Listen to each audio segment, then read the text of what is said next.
the Boston Celtics could finally find their perfect trade piece. Brad Stevens has been on the phone the past couple of days trying to get some deals done clearly, as the rumors have been rampant about the Boston Celtics. Yesterday we saw them interested in Kelly Olynyk, DeLon Wright, Andre Drummond, and even today we see some more news from Jake Fisher breaking down how the Boston Celtics are interested in Brooklyn Nets guard Lonnie Walker and Otto Porter Jr. We'll be breaking down those two names and how they would fit in with the Boston Celtics on this episode of Celtics Digest. I'm Bruce Veliz. But before we dive into this basketball content, I'd like to say that 79% of you guys are not subscribed, and we'd greatly appreciate it if you hit that big old red subscribe button, join the Celtics Digest family, help us get to our goal of 4,000 subscribers, as the Celtics are putting out content every single day, and we break down it for you guys every single day as well. So you want to make sure you stay up to date on that news, on that coverage, on those post games. Hit that subscribe button, as you definitely will not regret it. But let's dive into the news at hand today. Make sure to grab a snack. Today's episode is going to be jam-packed. So we've already come out with a plethora of targeting videos, but the Celtics are targeting a fan favorite today in this video. That is a guy who I've been screamed about seeing in the comments in a guy in Lonnie Walker. First things first, before we get in this video, I want to shout out NBA PBA updates, as they've been screaming in the comments that the Boston Celtics need to pursue Andre Drummond and Lonnie Walker. And in the past 2 days, we've seen reports of the Celtics being interested in both of those guys. So I want to give him his credit where it's due, just because, you know, he's been kind of calling the shots. Could he be personally working for the Celtics organization? We'll have to wait and see. But NBA PBA updates, keep screaming about what you want, because it's truly happening possibly with the Boston Celtics. So we can look at this report. The Celtics are trying to bolster the bench. Elsewhere atop the Eastern Conference, Boston has been weighing various options who could deepen the Celtics bench, according to league sources. Boston will likely be limited to adding pieces through its $6.25 million traded player exception, which the Celtics could bring on a veteran target such as Otto Porter Jr.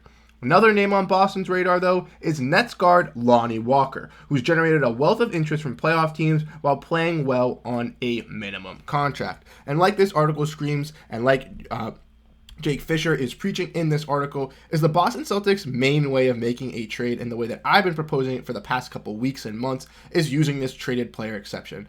And unfortunately, their top 8 guys are not going to get moved. Guys like Payton, Pritchard, Hauser, Horford, those guys are untouchable. And the lower end guys on this Boston Celtics roster aren't going to be able to be packaged enough into a deal to go secure someone, just because it isn't the offseason. So for the Boston Celtics to make a deal, they're going to have to use this Grant Williams traded player exception, which kind of limits them in who they can go after with the contract.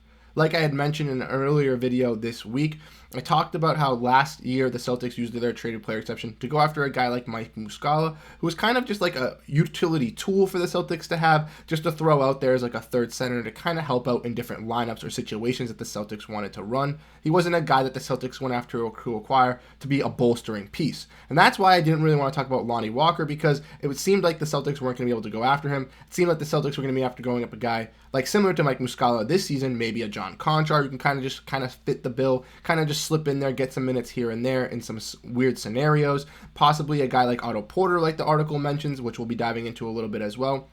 But mainly, I want to talk about Lonnie Walker, as the Nets, who've been stingy the past couple weeks and the past couple days, you know, with their first round picks, maybe trading Mikal Bridges, Dorian Finney-Smith, Spencer Dinwiddie, Royce O'Neal, all of that jazz.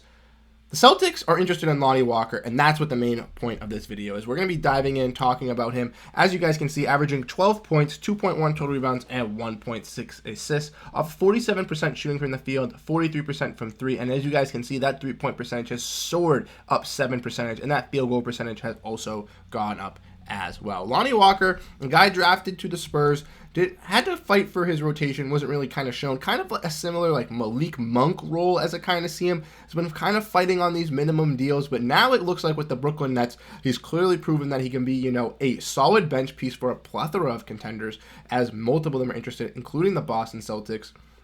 And I desperately think that his game is, you know, something that can help out multiple of these teams. You know, a kind of a guard-esque player, but, you know, he can kind of do all the things. Shoots at a pretty decent clip, can play make, can rebound. He's going to be an athletic guy as well, fighting off the bench. I view him as, you know, a spark plug, a 6th, 7th man-esque guy, and I think he could really help out some of those teams. And being on this Boston Celtics roster, I desperately think he could, you know, add some juice to this bench lineup. As we've seen in the past couple games and weeks, this bench has It's bright spots. It's very, very solid with, Pritchard, Horford, Hauser, Kornet. But we don't have any, flashy players or flashy plays. We see some glimpses from Kata when he comes in, when Oshae Brissett comes in and brings that energy. But I want to see a guy like Lonnie Walker kind of step in and kind of, bring that energy up with the Boston Garden. Now, the only problem with bringing Lonnie Walker in is obviously he fits into the Grant Williams TPE, which is great, making $2 million. The Celtics would probably have to move a couple for maybe a first-round pick or a couple second-round picks to get a guy like Lonnie Walker.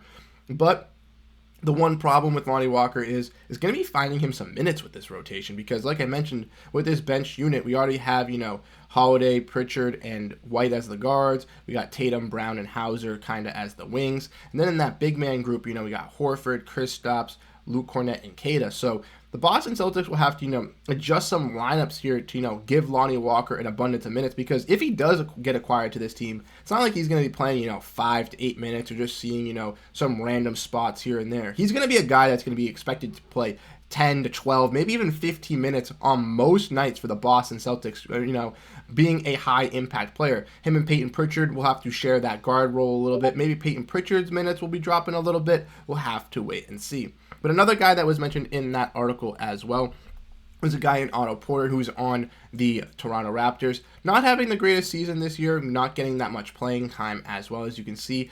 After suffering that injury after the Golden State Warriors championship, Otto Porter hasn't really been able to find himself on Toronto.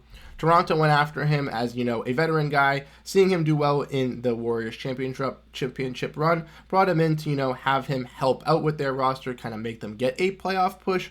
But obviously, as we've seen with the Raptors, blowing it up now, with Otto Porter being sidelined, he's kind of on the end of his deal and could be expected to be moved as the Raptors aren't really needing his services as they're not trying to compete.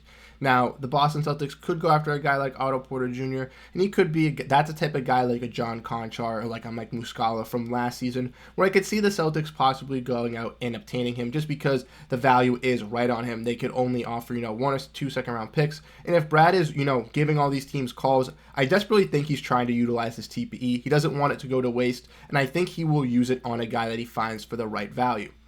Now, if that means that he doesn't want to give too much up on Lonnie Walker and he goes for a guy like Otto Porter Jr., I could see that happening too if he has to give up less value to get said player. But I would really like Brad Stevens to pursue a guy like Lonnie Walker because I think he can bring a lot to this Celtics offense, and I think he can bring a lot of juice and spark to this bench as well. And being, a guy who's been on undervalued contracts and in an underappreciated role, if he can, have a standout second half of the season with the Boston Celtics on a championship roster in the playoffs and, kind of show off that he can be a key piece, he could definitely buy himself a new contract with another team next season. And that's great for him as well, and for all Celtics fans, they would want to congratulate him on doing that after winning a championship. Kind of similar how Bruce Brown did his role last season, playing on a smaller impact deal for the Nuggets, but then working up and now moving on and going to the Indiana Pacers. Obviously, he was traded and stuff like that, but he'll be obviously finding a new home on his big deal. Maybe Lonnie Walker could find a deal similar like that as well. But let me know your guys' thoughts and comments on Lonnie Walker possibly coming to the Boston Celtics. What do you guys think? Do you guys think this is a great idea for the Boston Celtics, or do you guys think that they should pursue some other options? Thank you guys so much for tuning into this episode of Celtics Digest. I'm Bruce Veliz, and I'll catch you guys in the next video. Peace out.